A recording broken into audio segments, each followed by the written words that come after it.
Welcome to Whitetail Rendezvous Podcast. This is Bruce Hutchin, host and executive producer. Each week you will hear tips, techniques, strategies, and personal stories from some of the best and funniest whitetail hunters in North America. Hope you enjoyed today's episode. If you do, tell a friend on social media. If not, tell me and I'll make it better. Thanks for listening, folks.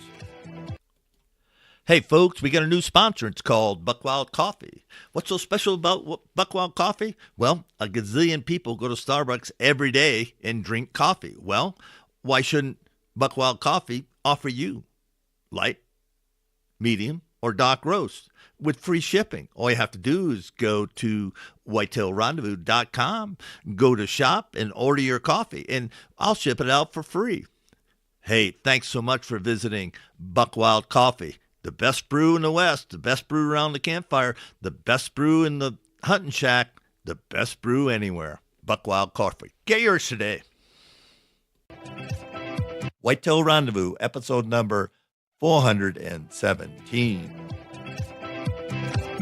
We're heading out to Virginia today, and we're going to connect with Chase Bowman. Now, Chase has a TV company called Bound for Blood.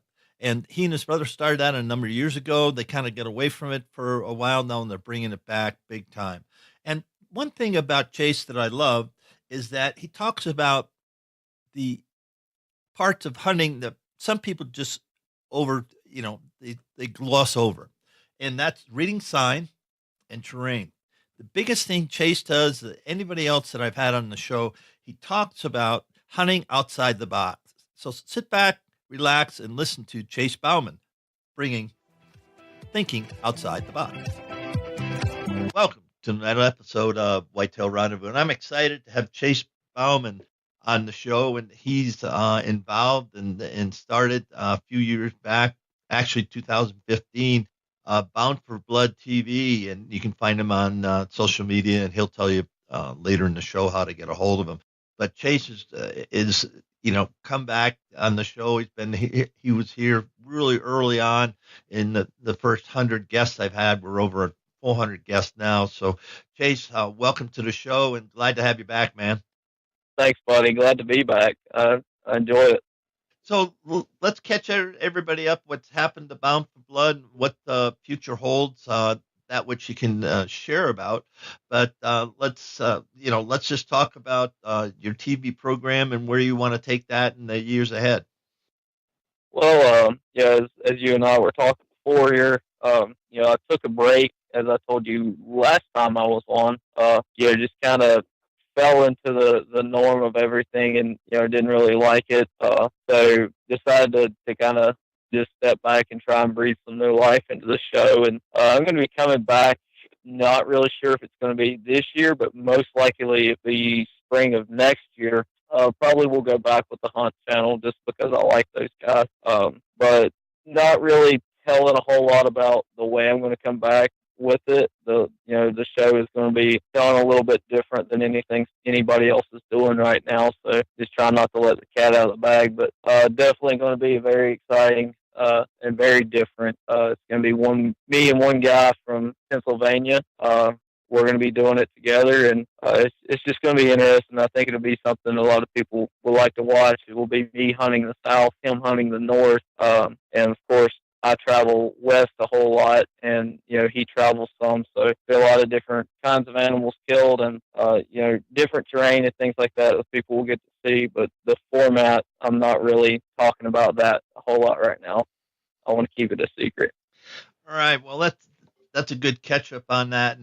And today, what are the three things that you want to make sure that we get out and you can share, whitetail hunting tips with our listeners? I guess the biggest tips would be, thinking outside of the box, pushing the envelope to do things that a lot of people wouldn't dare do, and really, reading sign and terrain. I think a lot of people don't have any interpretation or misinterpret a lot of that. I think it's a big key that a lot of people miss. So let's just start right off with reading sign and terrain. We're going to, go through and talk about all those areas and share some stories along the way. But let's start right off with reading sign and terrain. Okay. Well, I guess we'll start off with the easiest sign to find, and that would be buck rubs. In my opinion, you agree with that, Bruce? I that they stand out because you can just look down and all of a sudden you see a fresh rub and it's shining. I mean, it's a marker. Correct. Yeah. Now, I'm speaking more of East Coast hunting. I will clear that up first of all. It may not make sense to a lot of the guys hunting the West. East Coast deer or higher pressure deer. There's just a tremendous amount of pressure. And if you go back and look at Pope and Young entries and Boone and Crockett entries in the last 10, 20 years compared to licensed sold in the East, you'll see that we just don't kill the amounts of big deer. And I know there's a lot killed that aren't put in the books, but it's really the only indicator that you've got to go by. Out in the West, talking Kansas, places like that, the Pope and Young, your chances really of killing a Pope and Young by license sales versus book bucks is like 1 in 200. So I'm talking more of the pressured deer back east. People will walk into a block of woods and they'll see a big rub line, just as shiny as can be, and that's where they want to set up there and hunt. And the thing is, those big rubs are they will get your blood pumping, but in my opinion, that is not where you're going to kill a big deer because 90% of those, as a lot of people know, are made at night. You hardly ever go out hunting and in walks this buck and he just starts trashing this tree. Very, very seldom. So I think that's one big sign feature that people overread, in my opinion, because they see that and it just sticks out like a sore thumb, and you just kind of gravitate to that, and it's hard to walk away from a big rub line. It is for me, even I've done it for years, but I see a big rub line, and there's still part of me that wants to hunt that. So on the rub lines, my advice is that deer is coming from somewhere to make that rub line. So instead of trying to hunt the rub line, you need to hunt it, where he's entering, coming out of that bedding area and going to that rub line, rather than just setting blindly on that rub line, because it's not something he's gonna hit during daytime hours 9 times out of 10. Another, scrapes are the same way to me. You just don't see big deer coming into scrapes at daylight. It's just not something that they do much here, in the East with high pressure deer. But you can use those signs, those two things, to put you on a big deer during daylight hours, but you're going to have to really do your homework and figure out where he's bedding. And the best way to find out where he's bedding will be to go in, January, February, after the season's out, and you're not worried about busting those deer by being in there for a couple of days looking around and find his shed. Usually, if you can find a big deer shed, that's where he beds. Not, most of the time, you get in a thick area and you're finding sheds. That's because the deer are spending a whole lot of time in there. Yeah, when you think about rub lines, and either they're coming from someplace or going to someplace. And one thing that I found is that read the rub line and they'll tell you, where they're coming from, east to west or north to south, whatever. So many people just look at the rub line and they don't read it. And we're talking about reading sign. Right. And when you read it, you can tell, okay, he's coming up because he's scraping on the south side of that tree, or the east, west, or north. And you can get so much information about it, about that deer and its habits. And I like what you said, don't set the rib line, figure out where he's either going to, feeding area, water, or his day bed, or he's coming out of his core area and it is heading someplace, because they're moving someplace. And that's the thing that people don't think about. It's those bucks are going specifically to some place, and you just have to interpret the sign and set up your stand or ground blind or whatever, and intercept him along that route. Your Yes, thoughts? I agree 100%. I mean, that's exactly what I'm getting at. And I find it a whole lot in the younger hunters, because they haven't been hunting that long, and it's kind of like walking out Christmas morning. You see all those presents under the tree, and that's right where you want to go. You may walk by a pile of presents laid in the corner because you're headed to the ones that are under that big flashy tree. And maybe they're not the best presents. So yeah, I think that you should always, there's always a bigger piece of that puzzle. Rubs and scrapes are a very, very small piece. I won't hunt them. Field edge scrapes are useless. Field edge rubs are useless. If you're hunting them, you're hunting a deer that's not going to show during daylight, except for the rut, of course, when all bets are off during the rut. But overall, the rut's only a week or two of the whole season, so there's a whole lot to learn there. What about community scrapes? Where trails are intersecting, and it just I've seen some huge community scrapes. And your thoughts on hunting them? My thoughts are the same with those. Even more, I will shy away from a community scrape quicker than anything because I don't want to hunt an area where there's a lot of deer. I want to hunt the area where there's one big deer. I want to hunt a stand where I may set for 3 days and not see anything but one deer, and that's the big deer I'm hunting. If you're hunting an area with a lot of deer, you're way more apt to get busted, as you know. So if you're hunting community scrape and every doe and little buck is coming through there, it's hard to stay hidden, all the time. They do tend community scrapes. You will see some daylight activity of them because the young bucks are on their feet during the day more so than the older bucks. But I think to kill, a mature old deer that there is really just no scrape that will work that well. Now it might, sometimes. I'm not going to say that no big buck has ever been killed off of scrapes because clearly they have, but I think you really have a better chance of following it back and hunting him where he's fed if you can get in there quiet enough and really pay attention to what you're doing. Now, a lot of people write and a lot of people chit chat about, bedding areas, and you really don't want to bust them out of there. And, don't set up your stand more than, 100 yards of the bedding area and so forth. What's your thoughts on that? Let's talk about that a little bit. Well, my thoughts on that are, really taboo to what a lot of people say. And a lot of that comes from I don't have the time that the average guy has to hunt.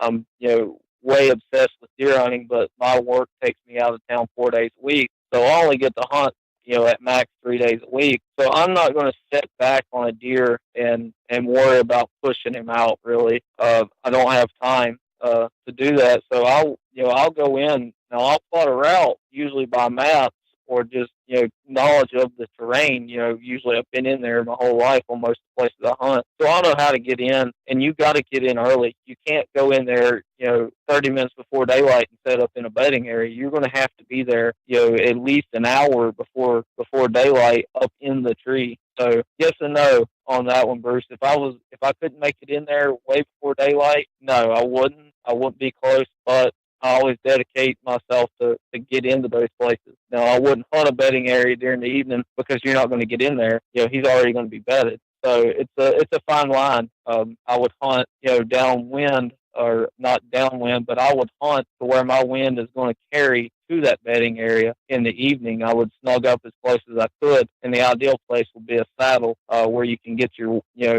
wind kind of carrying down. When he comes out, he'll come out and then he'll try and quarter into that wind to go over that saddle. So you got that one little saving grace there when he breaks his wind direction to go over that saddle. If you're set up in that saddle, a lot of times he won't smell you and you can kill him. Nothing's 100%, but that's just the way that I do it. Now, do you use hang-ons or ground blinds, or what type of setup do you have? I'm 100% hang on. I carry them in normally in the morning. I'll set them up in the dark. I use like a very, very dull red light. I use like the foam dresser drawer, the foam stuff you put in the bottom of dresser drawers. I'll use that, wrap all my gear in it so nothing rattles, stands, climbing sticks. And I'll go there that morning, and, I found that I can get a hang on in the tree now and, just as quick and quieter than I can with a climbing stand, and that just comes from a lot of time of practicing and doing it. But just not a big fan of the climbing stands. To me, they're pretty noisy, and you got to find the perfect tree, and it's hard to do that in the dark. Yeah, that's for sure. And I think of I don't hunt hang-ons anymore, so I hunt from stands that I set up. But having said that, there's a lot of stuff happening, even with climbing sticks, getting it up there and setting it in and, tying it in and then get yourself up there and strapped in and then get your bow up. I mean, there's a lot of stuff going on. How long does that take you? Is that a 15-minute, 20-minute job or Yeah, what is it? once I reach the tree, I can have a stand up in it, secured and be in that tree probably within 20 minutes on most days. If I get that stand up and everything goes smooth, in less than 20 minutes I'll have it up. And one thing that I do is even if it's blistering cold that morning, I don't wear anything but a t-shirt or a thin long sleeve shirt. And if it's really cold and I'm wearing thermals, I put my coveralls in my backpack, my coat, so I've got nothing hindering me, nothing hanging up, and nothing making me sweat, so I can work pretty swift. That's kind of interesting. I think of some of the cold mornings and the places I've hunted whitetails, and I'm going, I don't know if I could do that. You wear gloves, right? Yeah, I wear gloves, thin gloves, but you're talking East, Bruce. It's not like the cold in Wisconsin here. To us, a cold morning, in November is still above zero. You're talking 20 to 30 degrees is pretty cold here. So it's not like you're, Wisconsin and Colorado cold. It's, you don't get into the negatives. Yeah, that's for sure. Let's talk about thinking outside the box. We've already shared a couple of things about hunting near the bedding area, going in, an hour before dark 30, red light, red headlamp, setting up your stand.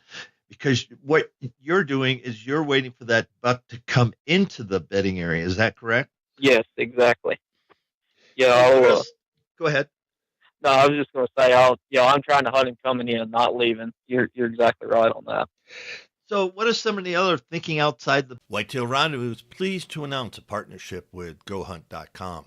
Who's GoHunt.com? Well, if you're a DIY hunter, you need the information at GoHunt.com/insider. Why? Because it provides 4,200 profiles, every unit, every species, and every season. Furthermore, they give in-depth analysis, interactive maps, unit access, and seasonal trends. Draw odds are very important, and they give you the most accurate information in the business. All this is available when you go to gohunt.com/insider. Make sure you use promo code WR when you join Insider. You'll get a $50 gift card for GoHunt.com Gear Shop. All in all, if you're hunting out west in 2018, GoHunt.com Insider is where you need to be to get all the research information. When you use promo code WR, Whitetail Rendezvous receives a small commission from GoHunt.com. Box, because everybody, we all have habits. Some are good habits because that stand's produced, and if you just do the same thing, you're going to shoot a buck. Now, I'm not talking about mature bucks because they're a whole different ball game. But let's just talk about thinking outside the box to get yourself set up so you can take a nice mature deer, 2.5, 3.5 year old deer, not Mr. Wonderful, but a very good representative trophy, maybe 125 or better, Pope and Young. Yeah. Well, of course, a whole lot of what I just told you is pretty out of the box. I don't know many people that hunt that way. Another thing that I have done in the past is if I couldn't locate exactly where a buck was bedding, but I had a good idea, or there wasn't, I couldn't find the right place to set up or whatever, I didn't, and I'm talking like large tracts of cut over, and you're trying to get in range of that deer and figure out what he's doing. I have went in and late in the evening, an hour before dark or so, or getting close to dark, slipped through that bedding area and got the deer to jump. And when you do that, you just try and see where he got up and which way he goes. And if you do it late in the evening, that deer will normally go on about his normal feeding route, and then you set up on him. You get in there early that morning. When he comes back in there to bed, you've got him. And I've had that work. It was actually the first time I ever heard of it was from, I can't remember the fellow's name, but he invented long wolf tree stands, and that's how he hunted a lot of his deer. And I started trying it, and people at first, told me, "You're crazy, you're going to blow that deer out." But you're really not, because to him that bed worked because he got out without getting killed, so he's going to return there. And I've had that work numerous of times. That's one of my favorite ways to hunt a big deer. And another thing I think I shared with you this last time was, I was hunting a big 8 pointer. He was 160 last year, maybe 170s as 8, and that's just unreal for where we live. But they started getting trail camera pictures of him in certain places, and it's like he just kept, he'd be on one farm, 1 month, and then he'd move, and then he'd move, and I figured out what he was doing was he was moving around the river, and I realized where I had a pretty good idea where he was going to be when it come time for rut and where most of those would be. And I actually hung a stand 60 yards from that deer.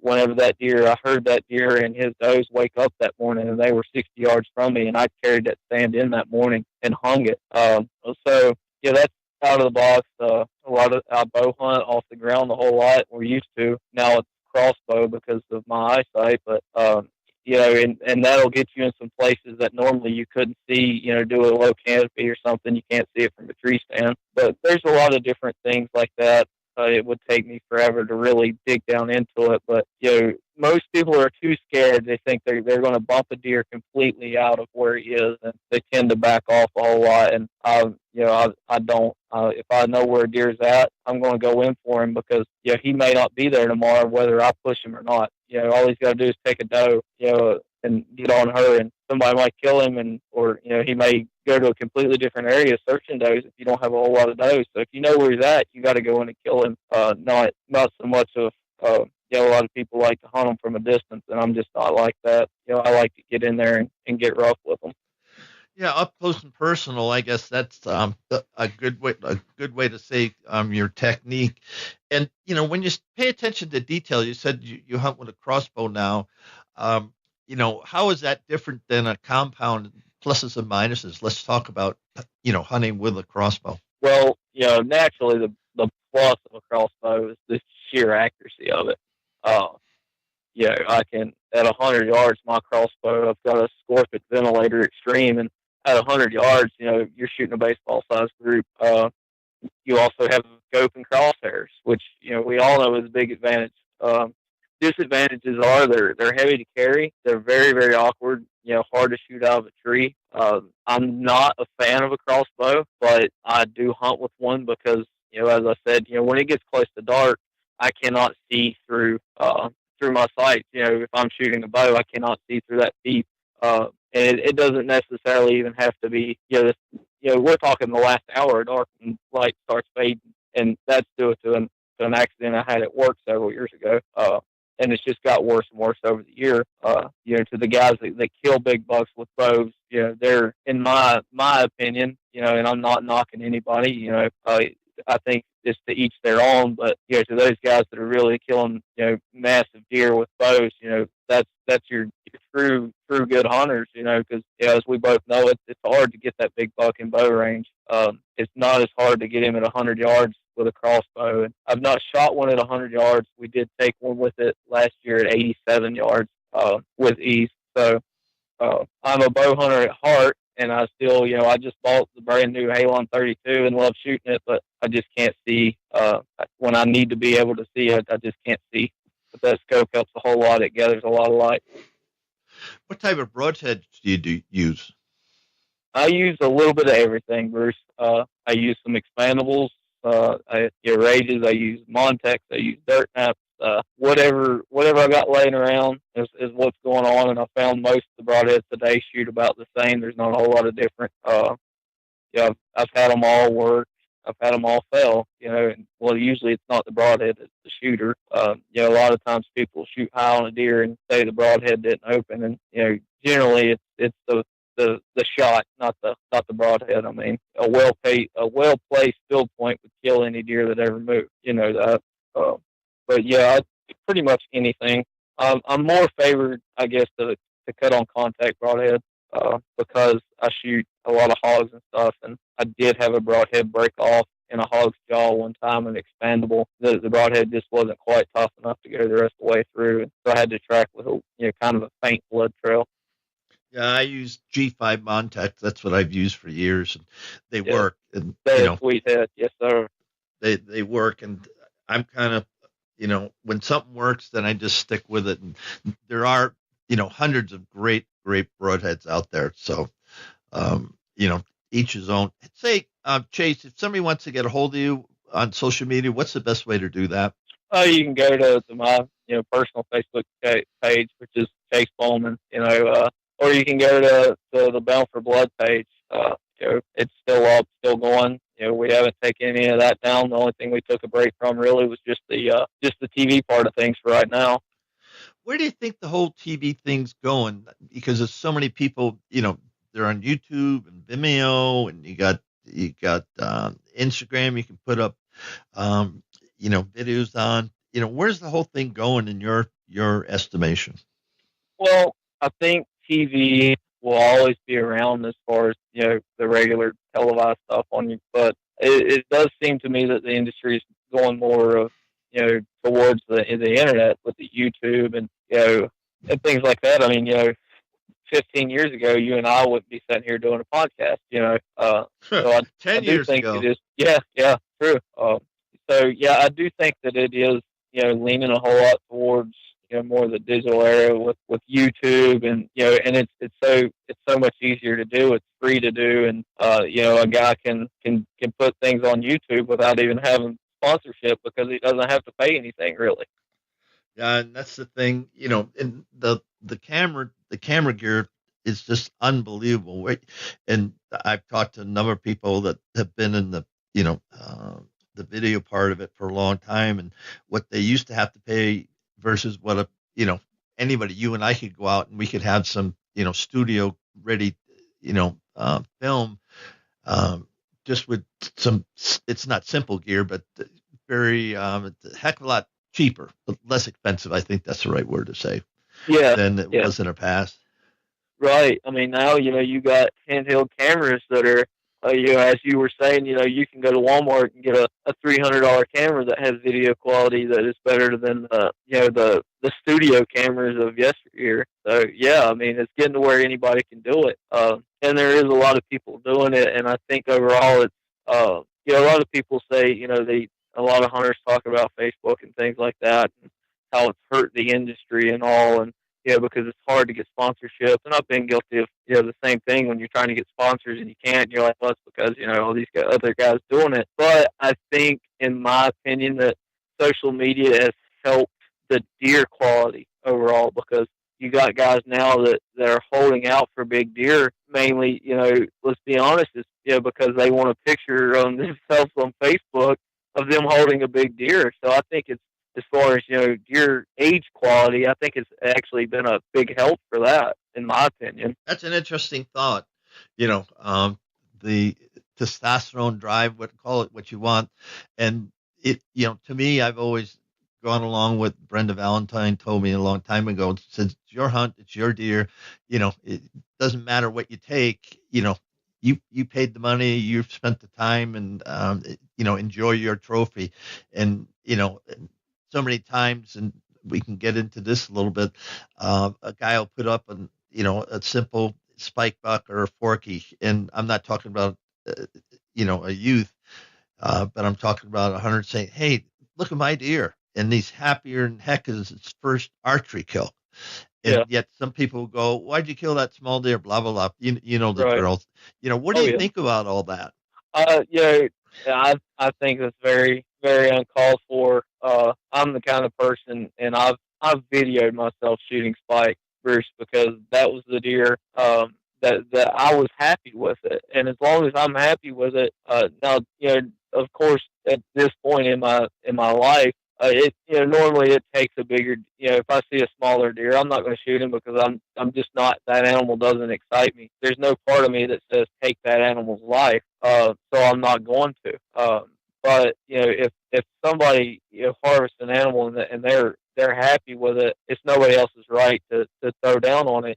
And as I just said, I've videoed myself shooting a spike just because I was tickled to death with that deer. It's the first time I'd ever been in this place. My brother was filming me, and we were hunting this big nasty thicket and carried our tree stands in. We had one day to hunt it, and I was just I was bow hunting then, and I was just happy that I was able to get in there in that area and take a deer. And so yeah, I think there's two sides to every coin. Like I just said, I think a lot of people are holding off on deer, but then you've got, like you were just saying, people dogging other people, and I think a whole lot of times it's jealousy. Maybe that guy hasn't gotten a deer all year, so he's going to throw off on this guy to make himself feel better. But you're going to have that either way. It's very uncalled for, though, in my opinion, and I know you feel the same way as well. Pretty much. Say, we're coming up the last few minutes of the show. So, what's your three best tips you could give to any bow hunter? Somebody comes up and asks you, "Hey, Chase, what about X, Y, and Z?" So, what are your three things that you'd want to tell somebody that come up and ask you a couple of questions about whitetail hunting? If somebody came and asked me that, my the first tip I can give anybody is to make sure that you always enjoy it. If you don't enjoy it anymore and you're doing it just to do it, you need to get out or change something. Get back to the point. If you're just hunting big deer and that's kind of just got old blend, you need to get back to where you're having fun with it. I guess the second tip that I could give anyone would be to introduce someone else to it. And then and that goes right back to having fun, because if you're hunting with a group, a lot of times you have more fun. And probably my third thing would be just to always do your thing. Don't do something that just because everybody else is doing it. If you feel that if small deer makes you happy, then fine, kill all the small deer you want. If big deer make you happy, then do that. I'm really to each his own person in a big way. And that would be my tips, rather than saying, "Oh, this is how you hunt deer," because my way is probably a whole lot different than what anybody else would be. But my tip would be my main tip would be to make sure that you're always having fun with it, and those big bucks will come because you'll keep doing it. And the longer you hunt, you may not ever kill one but one time because of luck, but it takes a whole lot of luck. So that would be my main tip, is just to keep it fun. Hey, we're at the time in the show now that you can give some shout outs to family, friends, sponsors, whomever you want, and then we're going to wrap the show.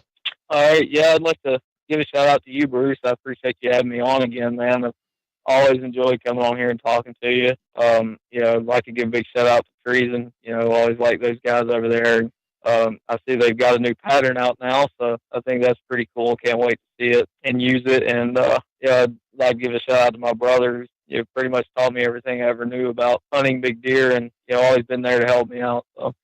Well, thanks, Chase Bowman. And, I just wish you, fame and fortune, as they say, with Bound for Blood. And I can't wait to have you, down the road. We'll get you back on the show, and, we'll talk about what you're doing and how you're, changing it up. And like you said, thinking outside the box. So, sir, thank you so much for being a guest on Whitetail Rendezvous.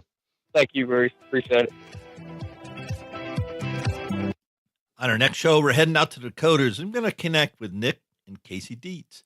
Now, they're from the Fargo area, and they hunt about 100 miles northwest of their home there in Fargo, where they both work. And the thing that makes them unique is that Kelsey's dad is still farming the same farm. They've been for a long, long time, and that's where they whitetail hunt. And having said that, they talk about how hard it is to hunt the rolling hills of the Dakotas. There's not a lot of cottonwoods. There's not a lot of windbreaks. There's not a lot of anything where they're from. And so when they want to put out trail cameras, they put in a fence post. Yes, that's how they do it. And then they strap a camera to it. So it's going to be an interesting show. You're going to hear a lot about a hunting duo. Nick? Hey, folks, we got a new sponsor. It's called Buckwild Coffee. What's so special about Buckwild Coffee? Well, a gazillion people go to Starbucks every day and drink coffee. Well, why shouldn't Buckwild Coffee offer you light, medium, or dark roast with free shipping? All you have to do is go to whitetailrendezvous.com, go to shop, and order your coffee, and I'll ship it out for free. Hey, thanks so much for visiting Buckwild Coffee. The best brew in the West, the best brew around the campfire, the best brew in the hunting shack, the best brew anywhere. Buckwild Coffee. Get yours today. and Kelsey Dietz. Thanks for joining us. Be sure to tune in tomorrow for another episode of Whitetail Rendezvous, where you can listen and learn from the experts so you can be more successful on your next hunt. Until next time, listen, learn, and succeed.